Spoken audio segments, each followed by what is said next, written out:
Halo teman-teman, kita ketemu lagi di sesi belajar pelafalan bahasa Korea. Gimana nih kabarnya teman-teman semuanya? Semoga teman-teman semuanya sehat-sehat selalu dan baik-baik saja ya teman-teman. Nah, sesi ini akan cocok banget bagi teman-teman yang baru aja menguasai Hangul dan ingin mendalami pelafalan bahasa Korea ya teman-teman. Kali ini kita akan belajar mengenai aturan pelafalan konsonan real ya teman-teman. Kapan dia dibaca seperti huruf R dan kapan dia dibaca seperti huruf L. Karena seperti yang kita sudah tahu ya teman-teman, konsonan real ini punya dua pelafalan ya, yaitu ya R sama L gitu kan. Nah, jadi itu yang kita akan bahas hari ini. Kapan dia dibaca R, kapan dia dibaca L. Kondisi-kondisinya ya teman-teman, kita akan bahas itu semua hari ini. Tapi sebelum kita mulai, saya mau mengingatkan dulu untuk teman-teman yang baru bergabung ya, yang mungkin baru belajar bahasa Korea juga. Kalau misalnya teman-teman baru mulai belajarnya dari sesi Hangul, ya, pemula sekali, mungkin teman-teman boleh pelajarinya mulai dari sesi Hangul dulu ya. Atau kalau misalnya teman-teman bingung nih, aduh saya mau belajar bahasa Korea tapi saya bingung mulainya dari mana gitu. Misalnya teman-teman bingung gitu ya. Saya sudah buatkan urutan belajarnya teman-teman. Rekomendasi urutan belajarnya ya. Itu ada di profil channel ini ya. Nanti teman-teman boleh cek itu untuk melihat urutannya. Nah, lalu kalau misalnya teman-teman mau melihat nih sesi yang teman-teman ingin pelajari, itu masing-masing sesinya sudah saya taruh linknya di bawah ya. Itu dalam bentuk playlist. Jadi teman-teman boleh cek di bawah langsung ya. Atau kalau misalnya teman-teman mengikuti dari awal sesi ini ya, sesi pelafalan ini dari awal, saya sarankan untuk direview kembali ya teman-teman supaya tidak lupa. Karena pelajaran yang sudah kita bahas jauh sebelumnya itu masih berkelanjutan sampai sini ya teman-teman. Nah, nanti semisalnya teman-teman sudah review, baru balik lagi ke video yang ini ya teman-teman. Oke deh, apakah teman-teman semuanya sudah siap? Kalau teman-teman sudah siap, langsung aja yuk kita mulai sesi kita hari ini ya. Let's go! Oke teman-teman, aturan pelafalan konsonan real ini kita bagi jadi dua kategori ya.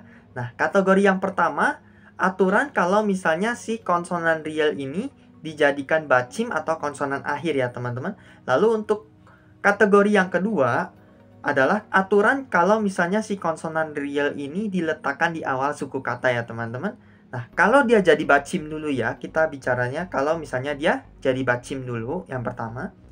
Oke, jadi kalau misalnya ya, ini kalau dia jadi bacim ya. Kalau misalnya di belakang bacim real ini enggak ada apa-apa, atau misalnya ada spasi nih, maka bacim real ini dilafalkan seperti huruf L. Ya. Kalau misalnya di belakangnya enggak ada apa-apa lagi, atau ada spasi. Contoh misalnya, mul. Mul, jadi L ya. Mul, atau dal, dal, atau dul, dul, dul. Seperti itu. Oke. Sekali lagi, ini kalau misalnya di belakang bacim real ini nggak ada apa-apa atau ada spasinya. Tapi kalau misalnya di belakang bacim real ini diikuti oleh huruf vokal, maka bacim realnya ini dilafalkan seperti huruf R, teman-teman.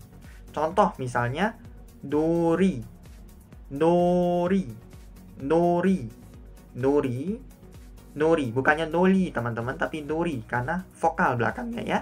Nori, nori, atau juryo, juryo, juryo, juryo, juryo, juryo, bukannya julyo, tapi juryo, juryo. Oke teman-teman, itu tadi kalau misalnya di belakang bacim real ini diikuti oleh huruf vokal ya. Nah, tapi kalau misalnya di belakang bacim real ini diikuti oleh suku kata yang diawali huruf konsonan, teman-teman. Atau kalau disederhanakan, kalau di belakangnya ada konsonan gitu ya. Maka bacim real ini dilafalkan seperti huruf L, teman-teman. L ya. Contoh misalnya 출근. 출근. Ada giok, dibacanya L. 출근. 출근. 출근. Dan misalnya lagi 출발. 출발, 출발, 출발, 출발, 출발. Oke, nah lalu kalau misalnya lagi nih di belakang bacim real ini diikuti oleh suku kata yang diawali huruf konsonan real juga. Nah jadi di belakangnya ketemu sama diri dia sendiri nih. Maka bacim real ini dilafalkan seperti huruf double L teman-teman. Yang di bacimnya dibaca L, Terus yang di belakangnya juga dibaca L, jadi double L teman-teman. Contoh misalnya 멀리, 멀리, 멀리, 멀리, 멀리, 멀리. Dan misalnya lagi contoh 별로, 별로, 별로, 별로, 별로, 별로. Nah, kalau sekarang nih, kalau itu kan tadi kalau dia jadi bacim ya. Nah, sekarang kita masuk ke kategori yang kedua. Kalau dia jadi awalan suku kata, seandainya kayak gitu ya, kemungkinan besar dia akan dibaca seperti huruf R, teman-teman. Karena pasti ketemu vokal kan? Kan aturan Hangul gitu ya, suku kata ya. Kalau misalnya ada konsonan, pasti ada vokal. Nah, karena ada vokal inilah, kemungkinan besar dia akan dibaca seperti huruf R. Tapi ada juga yang dibaca L. Ini tergantung konteks dan penggunaannya ya. Maksudnya itu tergantung kosakatanya juga nanti. Nah, contoh misalnya ini. Kata ini. Ya, ini. Kalau saya sih bacanya ramyeon. Ramyeon. Ada banyak orang juga yang bacanya seperti saya. Ramyeon. Orang Korea juga ada yang bacanya ramyeon. Tapi ada juga yang bacanya ramyeon. Ini nggak ada yang salah, teman-teman. Boleh-boleh aja.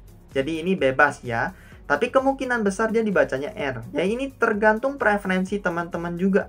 Gitu ya. Ini ramyeon. Ramyeon. Ada juga yang baca ramyeon. Nggak apa-apa. Nggak apa-apa teman-teman kalau ini ya. Lalu saram. Saram. Ini dibacanya R. Saram. Karena dia awal suku kata. Lalu contoh lagi bisa uri. Uri. Uri. Uri. Atau radio.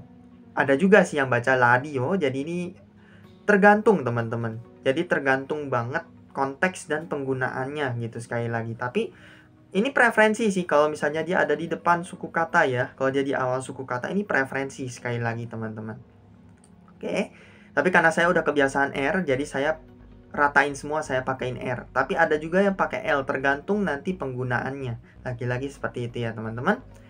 Oke, kita akan coba praktekkan bareng-bareng aja ya teman-teman. Kali ini kita akan coba baca kalimat pendek ya. Kita akan coba baca kalimat pendek. Saya akan berikan jeda seperti biasa ya. Jadi teman-teman juga bisa mengikuti dari rumah ya nanti ya. Oke, kita coba ya biar lebih mantap lagi kita pemahamannya hari ini. Kita mulai dari kalimat yang pertama ya teman-teman. 저는 노래를 잘 불러요.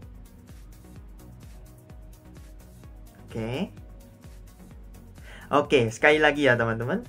저는 노래를 잘 불러요.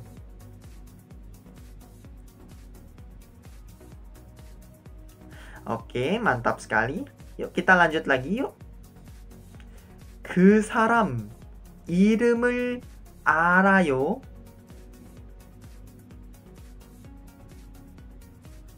Oke, sekali lagi ya teman-teman. 그 사람 이름을 알아요.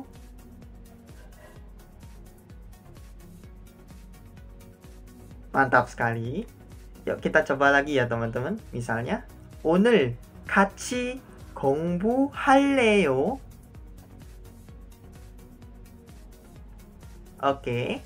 Sekali lagi. 오늘 같이 공부할래요? Oke, mantap sekali teman-teman. Teman-teman, sesi kita hari ini sampai di sini dulu ya teman-teman. Kalau misalnya teman-teman ada yang mau ditanyakan mengenai materi hari ini, boleh langsung tanyakan saja di kolom komentar di bawah ya. Nanti saya akan coba langsung jawab dan saya akan jelaskan kembali di situ kalau seandainya masih ada yang kurang. Lalu kalau misalnya teman-teman ada pertanyaan lain seputar bahasa Korea juga boleh ya teman-teman. Langsung aja tanyakan di kolom komentar, saya akan coba jawab sebisa saya ya. Lalu, saya juga mohon maaf teman-teman kalau misalnya hari ini saya ada salah-salah kata atau ada kesalahan dalam penyampaian materi, baik yang saya sengaja maupun yang saya tidak sengaja, saya mohon maaf ya teman-teman. Lalu untuk teman-teman yang baru bergabung, boleh ya di-subscribe dulu channel ini dan nyalakan loncengnya ya teman-teman, supaya teman-teman tidak ketinggalan sesi pelajaran bahasa Korea terbaru dari channel ini ya. Nah, channel Gongbulen setiap hari Kamis jam 8 pagi selalu ada sesi terbaru ya teman-teman. Jadi stay tune terus ya untuk sesi belajar bahasa Korea terbaru ya teman-teman. Oke deh, kalau gitu sampai ketemu lagi di sesi berikutnya ya teman-teman. 오늘 수업 끝까지 봐주셔서 정말 감사합니다, 여러분. 안녕히 가세요.